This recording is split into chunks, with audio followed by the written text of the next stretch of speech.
justru komentar para pejabat negara itu yang dimonitor balik oleh Bjorka. Dan dia bisa bikin di ruang kecilnya itu semacam psikogram, biasanya disebut psikogram itu. Jadi peta psikologis yang dia umpankan dan berhasil dia tangkap kembali kan. Itu intinya tuh. Kalau kita belajar teori intelligence, usernya itu mungkin dia sendiri itu. Tapi dia umpankan dengan efek balik seolah-olah 3-4 orang di depan dia itu yang kelabakan. Padahal sebetulnya diam aja sebetulnya lebih baik. Dan si Bjorka merasa oke, sekarang kalian masuk di dalam algoritma saya tuh. Jadi nggak mungkin lagi nanti Johnny Plate sekedar mengganti nomor handphonenya. Karena Bjorka bisa bilang, oke, you ganti, itu artinya you masuk dalam jebakan kedua. Karena saya sebetulnya CIA, you pakai nomornya Amerika, mampus aja tuh. Ya hal-hal begituan kan. Ini kan pertandingan kecerdikan aja tuh. Iya. Ini dalam pandangan saya seperti anak nakal lah gitu ya. Ini iseng banget gitu. Tapi yang dibuat iseng sebuah negara gitu. Dan tetapi dengan dia berbuat iseng itu, kita semakin kemudian publik menyadari, ternyata pemerintah kita ini nggak berdaya ya gitu. Iya, kalau film pemerintah kita tuh lost in translation itu. Oh, lost in translation ya. Jadi apa yang mau dipamerkan negara hari ini?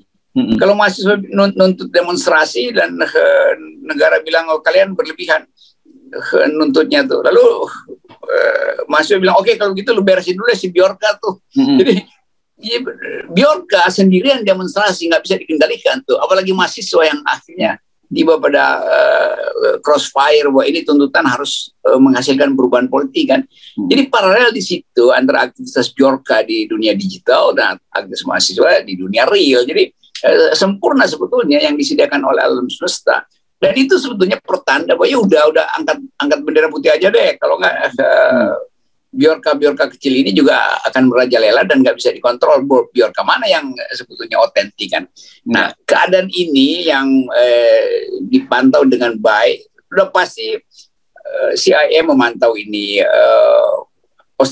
Intel Australia juga berupaya untuk menangkap jadi bukan cuma Indonesia berusaha untuk menangkap si Bjorka, semua intelijen berupaya untuk menangkap dia, bukan untuk membela Indonesia, tapi untuk mengetahui jalan pikiran Bjorka itu bagaimana, supaya sistem intelijen Amerika, sistem intelijen Jepang, Australia dapat input dari kasus Indonesia kan. Jadi Indonesia jadi laboratorium justru oleh negara-negara tetangga kita tuh. Mereka juga ketawa-ketawa kan.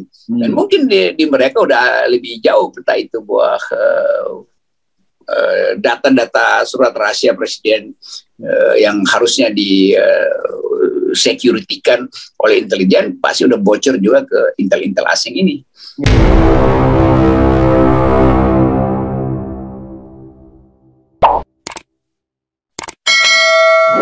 Halo Bung Rocky, ini kelihatannya memang seperti kita prediksi, sensasi dari Bjorka ini terus berlanjut gitu ya. dan makin lucu-lucu apa yang terjadi pada Bjorka ini. Saya mau baca misalnya, ini kata Fadlizon, sekarang Menteri Menkominfo-nya Pak Johnny G. Plate gitu, yang kemarin juga ngomong bahwa ini masih belum terlalu serius lancam Bjorka, ini tiba-tiba dia katanya udah ganti nomornya pakai nomor Amerika kan gitu. Jadi ini kan kemudian orang juga bisa menyiratkan, lu sendiri nggak percaya dong dengan sistem di keamanan di negara lu sendiri dengan kan gitu ya, dengan operator di dalam negeri juga nggak percaya. Sementara sensasinya Bjorka ini juga semakin menarik karena dia sekarang sudah mulai membuat semacam sayembara gitu bagi mereka yang bisa menyebut nama-nama pembunuhnya Munir itu. Dia tadinya cuma menaikkan hadiahnya $100 dari kata dia terlalu kecil, naik 200, tiba-tiba jadi $1.000. Nah, kan ini menarik. Dia sendiri akun Twitternya udah 2 kali nih diretas, di take down ya. Ini dia bikin akun Twitter baru lagi. Dan mulai kepala-kepala daerah dan juga ketua umum partai misalnya Muhaimin mengingatkan bahwa ini soal serius gitu. Terus RK juga memerintahkan agar pemerintah pusat ini serius karena ini mulai mengkhawatirkan kan gitu Bjorka. Sementara BSN sendiri menyatakan bahwa intensitasnya masih rendah nih ininya. Jadi ini menurut saya menarik lah apa yang terjadi dengan Bjorka ini. Jadi terbaca komentar-komentar itu menunjukkan kecemasan utama tuh, dan kecemasan yang membuat Bjorka ini kan psikolog juga, dia tahu returnnya apa itu, feedbacknya dia dapat, lalu dia bikin analisis lagi, algoritmanya jalan lagi tuh. Kalau si ini bicara seperti itu, berarti temannya yang menteri juga pasti bicara beginian. Itu mudah tuh. Jadi justru komentar para pejabat negara itu yang dimonitor balik oleh Bjorka. Dan dia bisa bikin di ruang kecilnya itu semacam psikogram, biasanya disebut psikogram itu. Jadi peta psikologis yang dia umpankan dan berhasil dia tangkap kembali kan. Itu intinya tuh. Kalau kita belajar teori intelligence, usernya itu mungkin dia sendiri itu. Tapi dia umpankan dengan efek balik seolah-olah 3-4 orang di depan dia itu yang kelabakan. Padahal sebetulnya diam aja sebetulnya lebih baik. Dan si Bjorka merasa oke, sekarang kalian masuk di dalam algoritma saya tuh. Jadi nggak mungkin lagi nanti Johnny Plate sekedar mengganti nomor handphonenya. Karena Bjorka bisa bilang, oke, you ganti, itu artinya you masuk dalam jebakan kedua. Karena saya sebetulnya CIA, you pakai nomornya Amerika, mampus aja tuh. Ya hal-hal begituan kan. Ini kan pertandingan kecerdikan aja tuh. Bagi Indonesia justru merasa, wah tuh dia udah panik lah Menko Info tuh. Ngapain Menko Info panik? Dan BSN lalu mungkin dia bikin rilis, ya udahlah sabar dulu tuh. Tapi bisa juga BSN, Badan Sandi ini lebih cepat memahami keadaan. Tapi dia nggak mau beritahu pada Menko Info kan. Jadi ini persaingan juga di antara mereka. Karena mungkin Badan Sandi merasa biarin dulu deh Johnny Plate dimainin sama si buzzer ini, si hacker ini kan. Jadi gampang kita lihat bahwa keadaan ketegangan untuk sementara menyenangkan kita. Karena bisa lihat bagaimana kelimpungannya nih pejabat negara yang biasanya petatang petenteng kan. Merasa jagoan tuh. Masa ngapain dia jadi Menko Info? Apa dia sebetulnya udah jadi Menko Infonya Joe Biden? Apa mesti pakai nomor Amerika tuh? Jadi soal-soal semacam ini nih, dan sebetulnya di dunia digital itu lu ganti nomor pun ya apa gunanya, apa fungsinya? Atau you masuk dalam jebakan akhirnya kan, mengganti nomor artinya dia tahu bahwa dia udah nggak mampu lagi, maka terjebaklah dia di situ tuh, dicincang lagi di situ kan. Jadi pantul balik ini apa namanya tuh kode yang kemudian dibuka itu menyebabkan orang lain merasa harus menutup kode itu, lalu yang sana buka lagi itu. Jadi begitu. Dan kita sebagai orang yang merasa gembira dengan kedatangan Bjorka, silahkan aja. Bahkan kita bilang, Bjorka, kita semuanya lu buka aja deh, tinggal lu pilih aja mana yang berguna untuk menghasilkan demokrasi. Itulah kira-kira. Ya, saya membayangkan secara visual gitu ya, Bung Rocky kan. Ini kan terjadi kepanikan di kalangan para pejabat kita. Bahkan sampai ketua umum partai seperti Muhaimin sendiri juga mengaku dia marah, dan ini harusnya segera diambil tindakan situasi ini. RK menyatakan kekhawatirannya.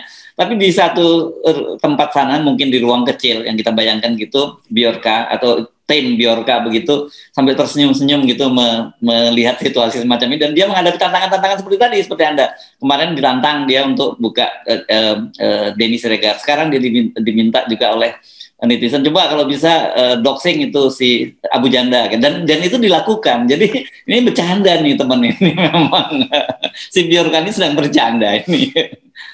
Ya, candaan yang semua candaan dari awal kan.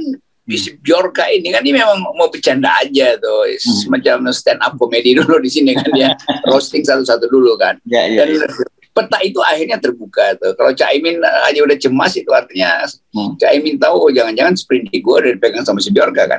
Dan kira-kira begitu kan. Ya udahlah, buat Caimin tenang-tenang aja lah, itu ketawa-ketawa aja tuh. Dia bukan target utama ya dia, kira-kira gitulah ya. Iya. Hari ini saling WA di antara mereka kan. Mungkin Pak Johnny Plate itu nanya pada Pak Mahfud, ini mana yang aman ya? Pak Mahfud langsung bilang, kemarin teman gue tuh nanya yang sama juga, gue bilang aja pakai nomor Amerika tuh kan. Jadi hal-hal begituan kita lihat nggak ada kesibukan teknokratis lagi, ini semuanya kesibukan intelijen tuh. Lalu bahkan mungkin Pak Johnny Plate mimpi pun dia tentang Bjorka tuh, sambil maki-maki dalam mimpi kan. Jadi poin itu yang bagi intelijen BIN merasa ya ini fasilitas kecil, nanti juga akan pulih lagi itu kan nggak mungkin digaruk semuanya kan, karena tetap teknologi bisa proteksi itu, walaupun teknologi yang untuk proteksi itu mahal juga kan. Jangan-jangan Bjorka yang sebetulnya lagi jual software dia tuh. Iya, iya, iya. Ini dalam pandangan saya seperti anak nakal lah gitu ya. Ini iseng banget gitu. Tapi yang dibuat iseng sebuah negara gitu. Dan tetapi dengan dia berbuat iseng itu, kita semakin kemudian publik menyadari, ternyata pemerintah kita ini nggak berdaya ya gitu. Iya, kalau film pemerintah kita tuh lost in translation itu. Oh, lost in translation ya. Jadi apa yang mau dipamerkan negara hari ini? Kalau mahasiswa nuntut demonstrasi dan negara bilang oh kalian berlebihan nuntutnya tuh, lalu mahasiswa bilang oke, kalau gitu lu beresin dulu si Bjorka tuh. Jadi ya, Bjorka sendirian demonstrasi nggak bisa dikendalikan tuh, apalagi mahasiswa yang akhirnya tiba pada crossfire bahwa ini tuntutan harus menghasilkan perubahan politik kan. Jadi paralel di situ antara aktivitas Bjorka di dunia digital dan aktivitas mahasiswa di dunia real. Jadi sempurna sebetulnya yang disediakan oleh alam semesta. Dan itu sebetulnya pertanda bahwa ya udah angkat bendera putih aja deh. Kalau nggak Bjorka kecil ini juga akan merajalela dan nggak bisa dikontrol. Bjorka mana yang sebetulnya otentik kan. Nah, keadaan ini yang dipantau dengan baik, udah pasti CIA memantau ini. Intel Australia juga berupaya untuk menangkap jadi bukan cuma Indonesia berusaha untuk menangkap si Bjorka, semua intelijen berupaya untuk menangkap dia, bukan untuk membela Indonesia, tapi untuk mengetahui jalan pikiran Bjorka itu bagaimana, supaya sistem intelijen Amerika, sistem intelijen Jepang, Australia dapat input dari kasus Indonesia kan. Jadi Indonesia jadi laboratorium justru oleh negara-negara tetangga kita tuh. Mereka juga ketawa-ketawa kan. Dan mungkin di mereka udah lebih jauh peta itu buah data-data surat rahasia presiden yang harusnya di security-kan oleh intelijen pasti udah bocor juga ke intel-intel asing ini. Ya. Kan bagi Bjorka ya dia cuman kan kalau pemerintah ya Bjorka cuman perlihatkan halaman depan. Oh iya, belum tentu Bjorka cuman kasih ke Indonesia halaman depan, tapi ke intel lain Bjorka mungkin tukar tambah dengan data di wilayah intelijen lain. Oleh negara lain. Ya, tapi saya kira jadi wajar ya kalau ada orang seperti Gubernur Jawa Barat gitu yang minta agar ini soal serius, karena orang mulai banyak yang khawatir gitu ya, kecuali mungkin orang yang nggak punya kepentingan apa-apa ya nggak khawatir, dia bisa ketawa-ketawa. Tapi kalau orang yang dia merasa selama ini aman dan nyaman, karena kan kita tahu untuk orang-orang tertentu undang-undang ITE itu menakutkan gitu, tapi untuk orang-orang tertentu undang-undang ITE itu melindungi mereka gitu. Tetapi begitu urusannya dengan Bjorka, nah dia nggak ikut aturan main itu kan, itu yang menurut dia bahaya kan gitu. Coba bandingkan misalnya dalam 1 minggu ini tuh aktivitas Bjorka itu makin lama makin masuk ke wilayah-wilayah sensitif kan. Soal pribadi lah, soal pajak, soal macam. Ini kan baru permulaan karena dia lagi nikmati aja sensasinya kan. Bjorka juga lagi nikmati, dia juga nggak nyangka bahwa kok enak juga ya main-main beginian.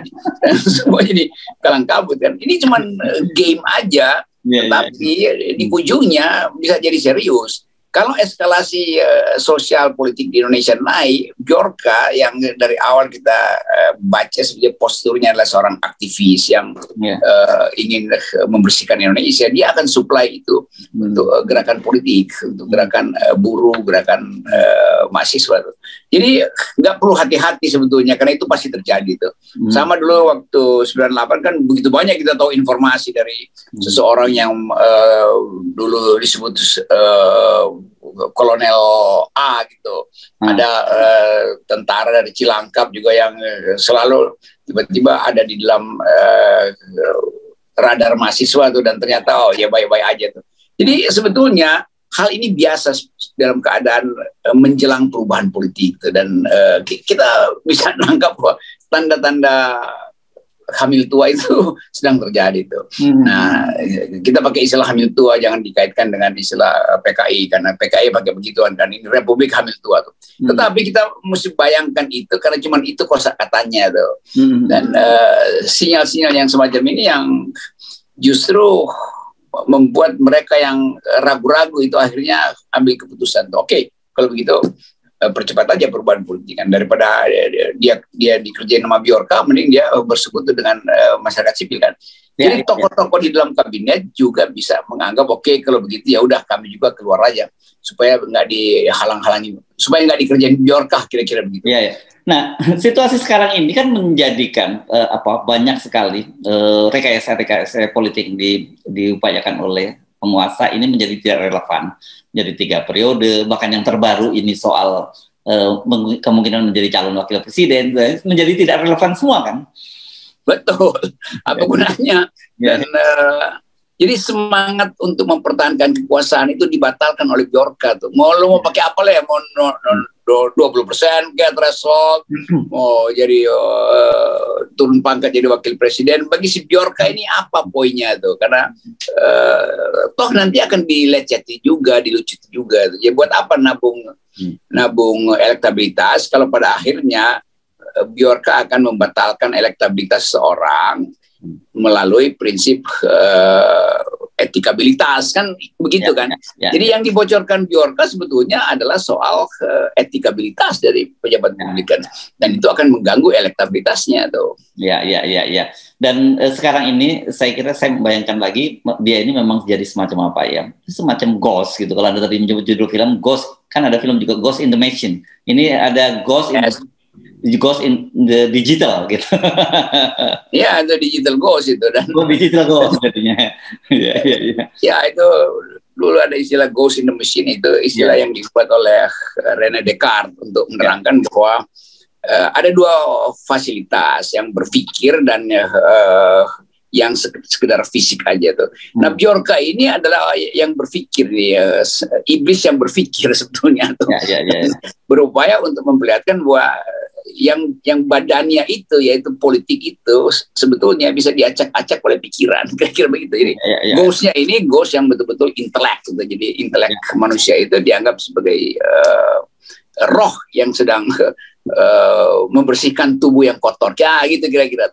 Tapi kita mesti bikin ada semacam juga apa ya, semacam ini kepada Pak Joni G. Plate, bahwa kita bukan mempahlawankan siapa Bjorka, tetapi kita silahkan lanjutkan sensasinya saja gitu, dan kita ikut menikmati sensasinya bersama-sama kan, ya gitu ya. Ini disclaimer gitu ya. Ini ya Bung Rocky ya, semacam disclaimer lah gitu. Iya kan, nanti mungkin dia dipahlawankan nanti 10 November. Jadi sebulan lagi orang akan ingat ada pahlawan namanya Bjorka, dan orang bertanya dia akan dikuburkan di mana tuh. Nggak mungkin dikuburkan karena dia digital. Jadi makhluk ini sebetulnya bukan orang, tapi kecerdasan yang diaktifkan oleh keinginan untuk membersihkan politik.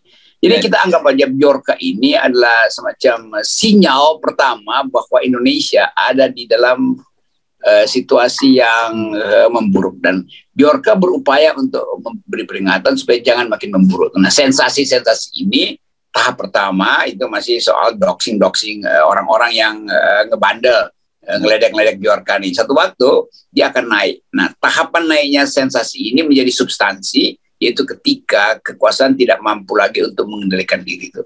Jadi kalau kekuasaan bereaksi keras terhadap gerakan mahasiswa, itu artinya Bjorka berhasil menjebak kekuasaan. Karena Bjorka tetap ingin kekuasaan itu bereaksi keras terhadap dia, bahkan kan dia nantang, oke, tangkap aja saya.